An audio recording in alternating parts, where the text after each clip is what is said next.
I know. You thought you saw the end of Ed Reed when it came to HBCUs, didn't you? But just like that, it appears that Grambling and Reed are having conversations about him potentially being the new Grambling State head coach. Oh, yeah, it's Locked On HBCU. Play my music. You are Locked On HBCU, your daily podcast covering HBCU sports. Part of the Locked On Podcast Network, your team every day.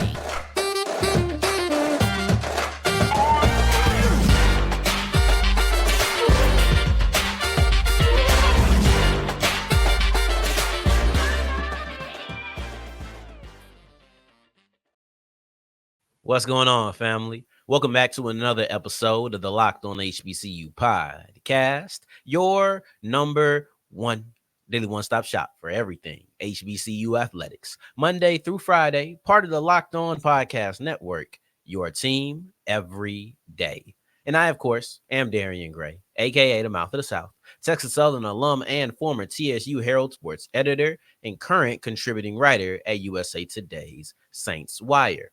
Thank you for going on this journey with me, making Locked On HBCU your first listen of the day, every day. And remember, just because the mic cuts off does not mean that the journey is over. It just means it's time to follow me on Twitter at South Exclusives. Starts with an S and ends with an S.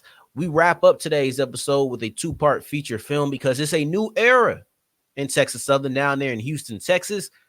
We have a new head coach on the way. We'll get into the most interesting candidates to fill that role.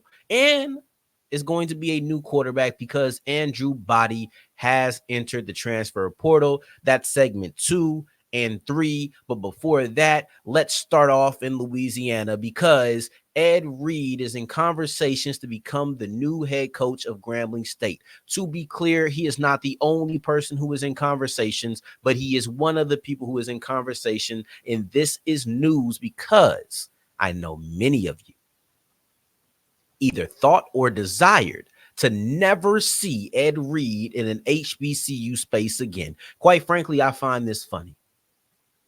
One, because I know there's going to be a large amount of negative reaction. I've already seen a little bit of it. To me, the vitriol around Ed Reed is unwarranted. I think that it comes from an extremely emotional place. And I get how it can be emotional, but you have to take a step back, I think. And I didn't like the painting of him as a villain. I didn't like the painting of him as a bad guy, right? I think that he made some missteps around the way or along the way. But in my opinion, his heart was in the right place, and that was a place to help, right? Not HBCUs, but to help the athletes at Bethune Cookman.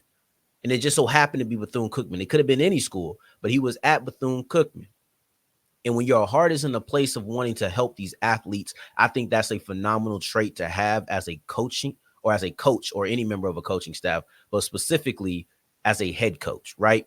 So I'll tell you the truth. I always wanted to see what he could do as a head coach, and what happened in Bethune, it didn't sway me.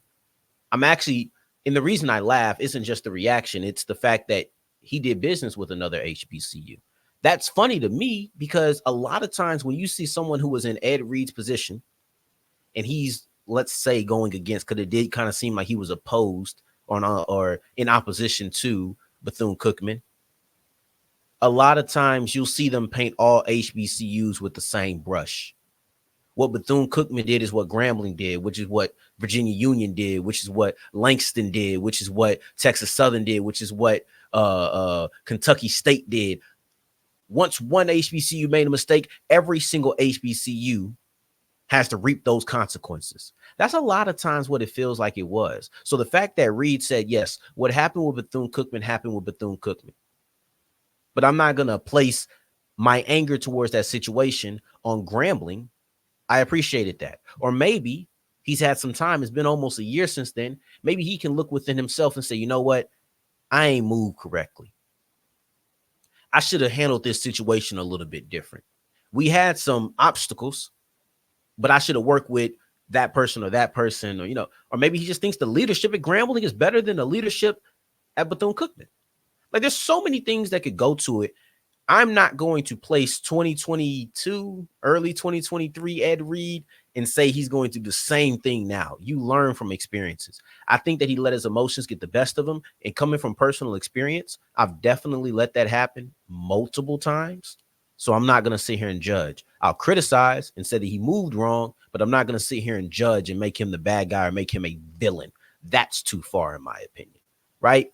But you might be wondering, Darren, you over here talking about Ed Reed wanting to be a coach for an HBCU like it's charity, like he doing us a favor. All right, let's clear that up because I do hear that happen a lot where people feel like a quote unquote celebrity coach speaks as if they're doing an HBCU a favor, and I don't want to fan the flames of that narrative.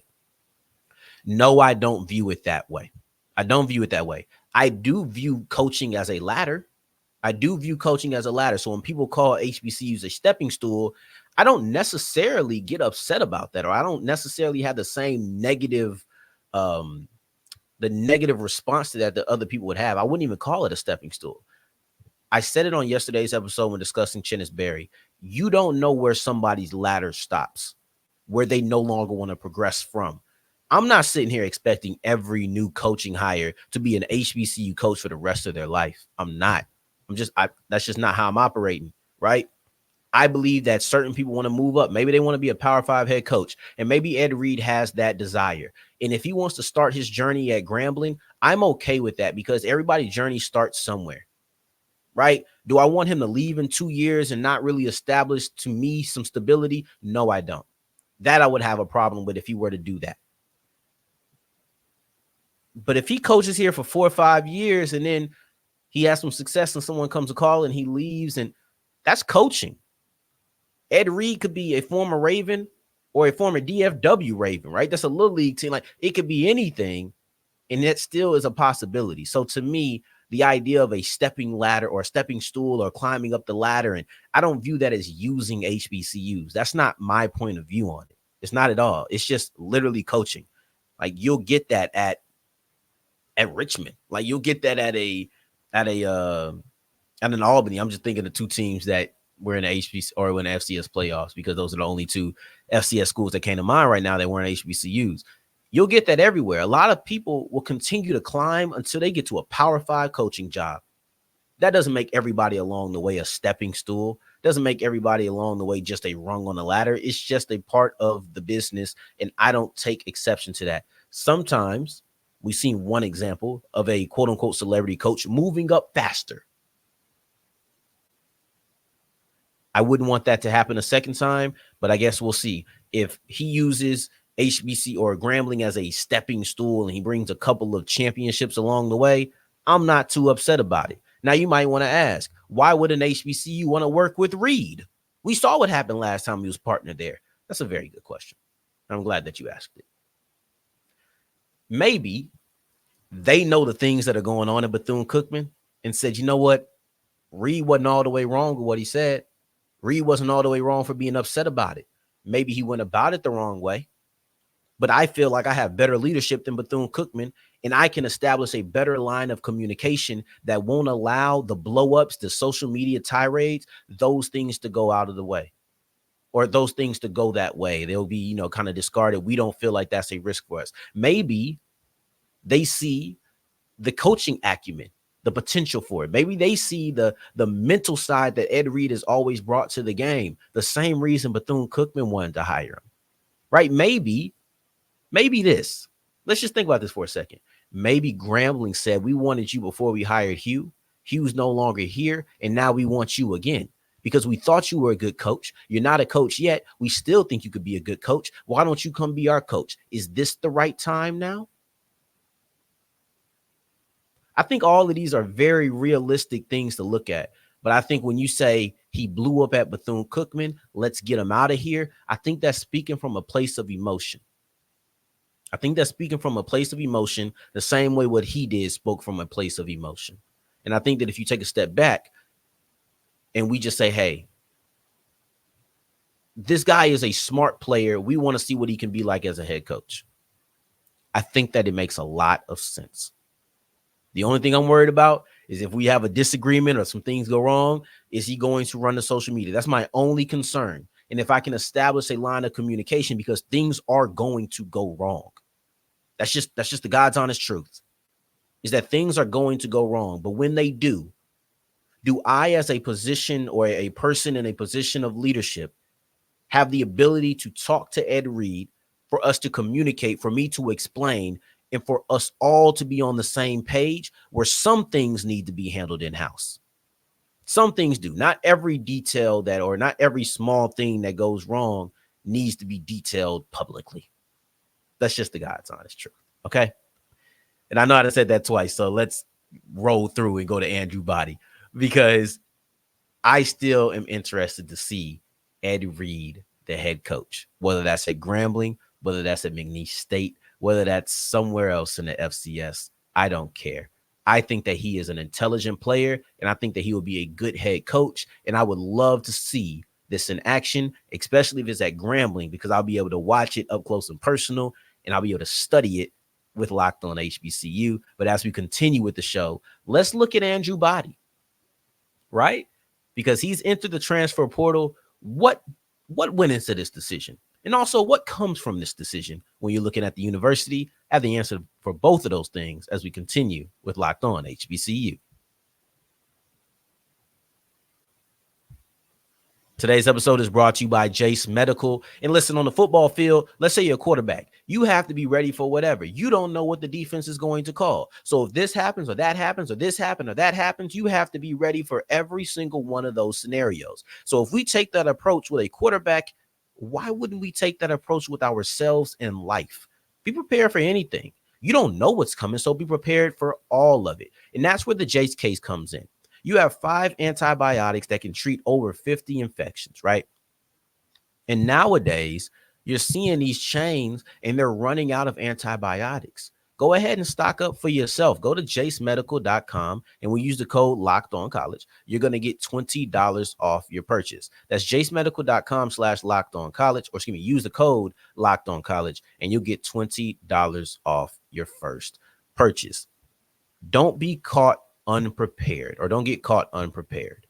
You can prepare for everything with 5 life-saving antibiotics in the Jace case, and you can even add an extra one of your own choosing. Be prepared for it all. Go to jacemedical.com and use the code LOCKEDONCollege. As we continue rolling on today's episode of Locked On HBCU, I appreciate you for making this your first listen of the day. Every day, making it all the way to segment 2, and not all the way to segment 2, but making this to segment 2. I appreciate you for real. I almost went my third segment opening, right? Because this is a two-part. This is a two-part, and we're looking at the new era in Texas Southern football. You have Andrew Body, who has just entered the transfer portal. And to me, this didn't shock me. Didn't even really surprise me. I think he's gone. Most people who enter the portal are gone, but we see a couple of people come out of the portal, go back to their school. I'm about 90% sure that he's gone. I can't say anything for certain, so I'll leave that 10 out there just in case, but I'm about 90% certain that he's gone. I know that this was a possibility if Coach McKinney was the head coach. I know this. If Coach McKinney was the head coach of Texas Southern, it was on the table to enter the portal. Not saying he would have done it for sure, but it was on the table.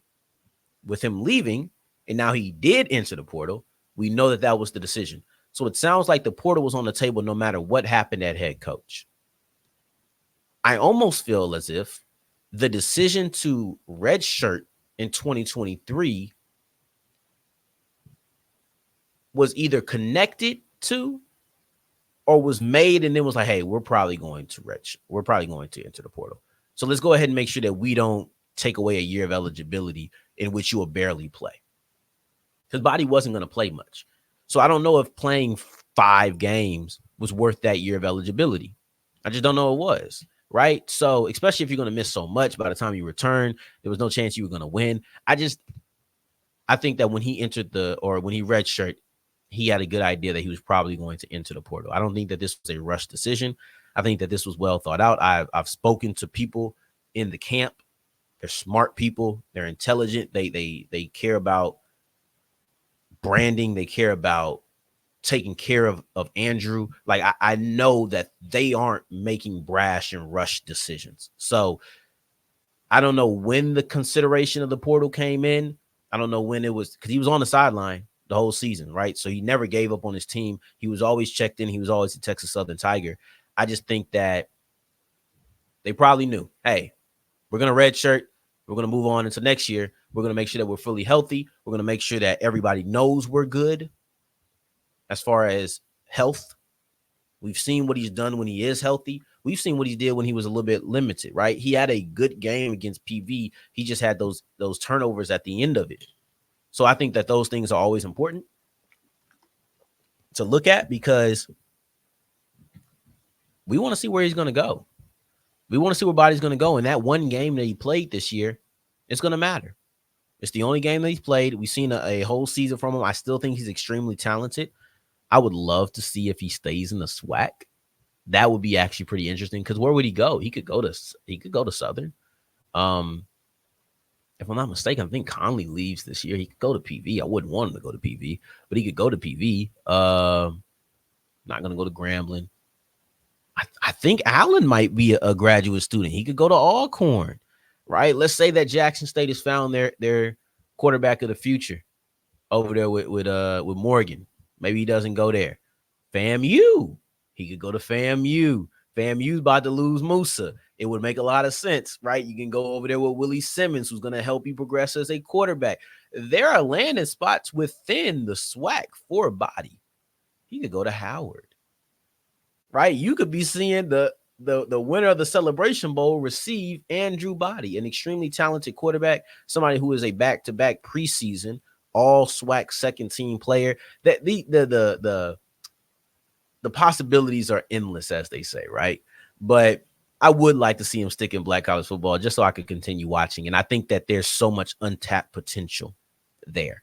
So I'm very excited. Y'all know how I felt about Andrew Body. I think I've been really beating this Andrew Body drum for a year and a half, 2 years. I've been very high on this guy since his first year at TSU. So I'm not going to stop believing in him. I like to watch wherever he goes. If I can't watch because I'm doing my HBCU coverage, I'll check out the stats and see how things are going and whatnot. But the interesting thing about this for Texas Southern is they have Jace Wilson.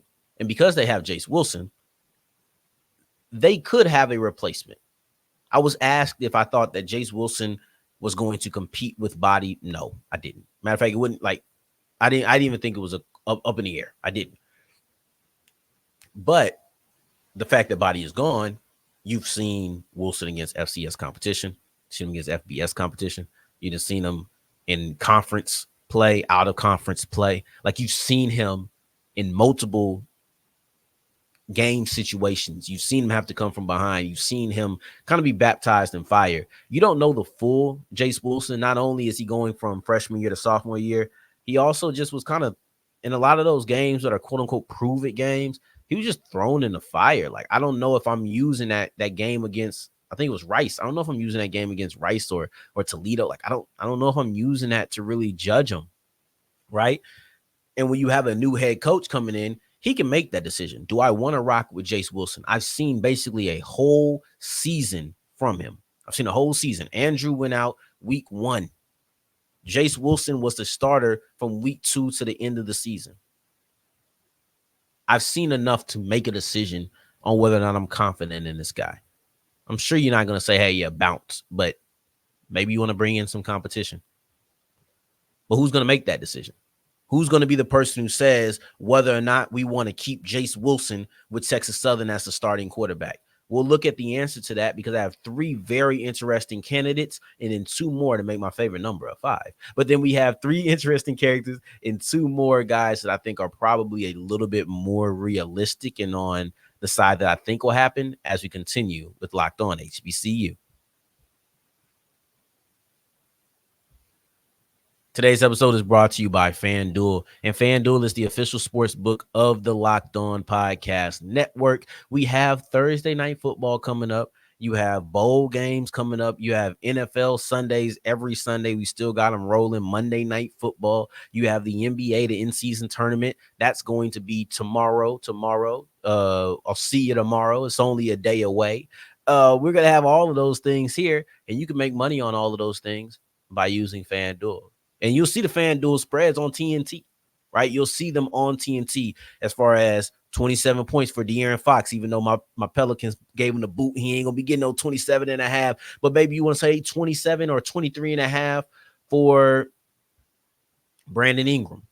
It was 25 and a half, more or less. You pick the over and on. It's just that simple, man. It's very simple. All you have to do is go to fanduel.com/locked on. And then when you go, if you win a $5 money line bet on your first try with FanDuel, you will get $150 back in bonus bets.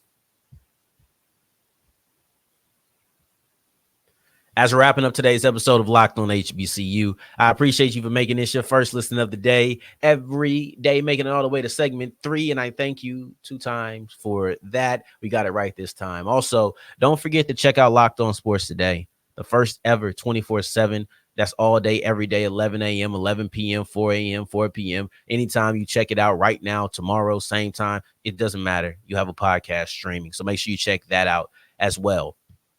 I have 3 guys who really intrigue me and I've heard be connected to Texas Southern, right?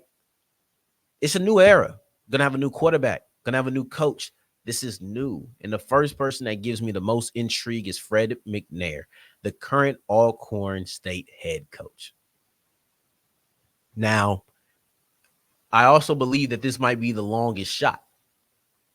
I don't quite believe that this is going to get done, but it intrigues me because he's at Alcorn. So the success that comes from this hire is also a detriment to a rival of yours, right? And I read that McNair's contract is up, so there wouldn't be no buyout situation, but I just don't find this realistic. I think he's going to re-up with Alcorn. I don't even know if he's using this as leverage. I've heard the McNair camp or somebody in the situation has denied that there's interest here, but where there's smoke, there's fire, maybe. I don't know, but I still think it's a long shot all around. I just find it very interesting because the effects of it are hurting Alcorn. And that's what I like. We've seen it before with Dooley from PV to Southern. We've seen Mo Williams from Alabama State to Jackson State. Like, we've seen this before. It'll put a smile on my face. I'm going to have to call GA. Look, my guy. We got McNair. But I don't think it's going to happen, so I'll leave that alone. But the next guy for me is Chennis Berry. And that's who I've wanted since the season was still going on. I felt, look, I'm not going to sit here and lie to y'all, man. I've been asking for Coach McKinney's job since the first year. And if I ever found the clip, I wouldn't play it or anything. That's embarrassing. That's kicking somebody while they're down. But I haven't been overly satisfied. So I kind of kept that same energy when I then came on here. And I've been talking about him being on the hot seat each season that I was here, right? I've been asking for Chennis Berry for a while. Before I even knew that his contract was expiring, I was asking for McKinney to be replaced by Chennis Berry. I just think this guy is going to be really good. I think that he's going to have a Damon Wilson type of path where I think that Morgan State is going to be in the mix for a MEAC championship next year. I really do. And you saw the improvement from year 1 to year 2. That's the way that I view Chennis Berry. Chennis Berry might be able to come in and get it cracking immediately, but I think that you're looking at 2-3 years and he can build himself into a contender on the FCS level. I genuinely believe that Chennis Berry's path will be similar to Damon Wilson if he chooses to be a part of the MEAC or the SWAC. And if he chooses to be a part of the SWAC, I hope that it's not Southern, but it's Texas Southern. Hopefully everybody got the names wrong. We're here in South Carolina State. We're here in Southern. I want TSU. I want them Tigers. That's who I want. And this is the guy. I think he will bring a culture of success that TSU needs. And hopefully it's a culture of success that TSU will adopt. He's the most interesting, and he's my favorite candidate on this list. Then the last one that's a little interesting to me is Andre Johnson, but it's also the least interesting.